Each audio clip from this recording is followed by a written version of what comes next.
വേഗം പോകാം. ആന്റി, അത് മുരളേട്ട, മുത്തപ്പൻ കോവിലിലെ ഭജനം പൂർത്തിയാക്കി മടങ്ങാൻ സമ്മതിക്കണം.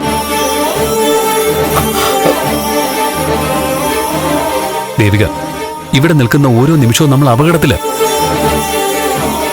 അതേ മോളെ, ഇവിടെ നിൽക്കുന്ന ആപത്താ. എനിക്കറിയാം, ഇപ്പൊ വന്നതുപോലെ അവന്മാർ ഇനിയും വരും. മുത്തപ്പൻ കോവിലിലെ ഭജനം ഇരിക്കണം. പ്ലീസ് മോളെ, വേണ്ട. ദൈവനിശ്ചയം ഇങ്ങനെയായിരിക്കും. അമ്മേ,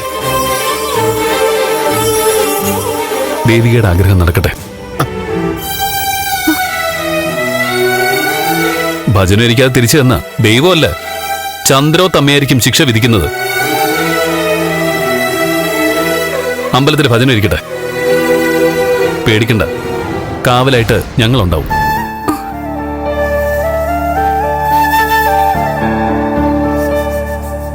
വാ, നടക്ക. വാ.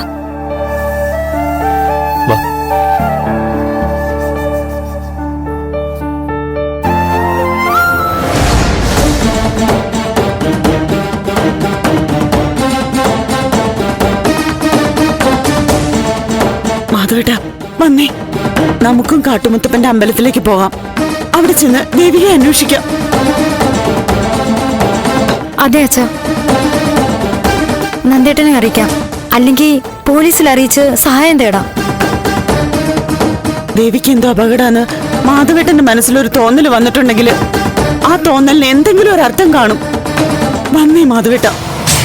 വെപ്രാളപ്പെടേണ്ട രാധികെ, ഇപ്പൊ എന്റെ മനസ്സിനൊരു ശാന്തത കിട്ടുന്നുണ്ട്. കുഴപ്പങ്ങളൊന്നും ഇല്ലാന്നും അപകടം ഒഴിഞ്ഞു പോയി എന്നൊരു തോന്നല്.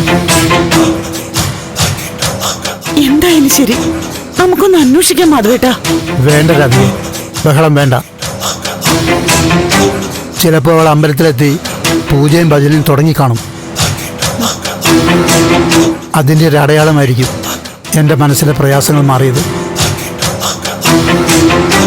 അവൾക്ക് ചുറ്റും ഈശ്വരൻ്റെ ഒരു കവചം ഞാൻ കാണുന്നുണ്ട്. ഉറപ്പാ, അവൾ പ്രാർത്ഥനയിലായിരിക്കും. ഈ സമയത്ത് നമ്മൾ അവളെക്കുറിച്ച് പേടിക്കുന്നത് ശരിയല്ല. അവൾക്ക് വേണ്ടി പ്രാർത്ഥിക്കുക, അതാ നമ്മൾ ചെയ്യേണ്ടത്.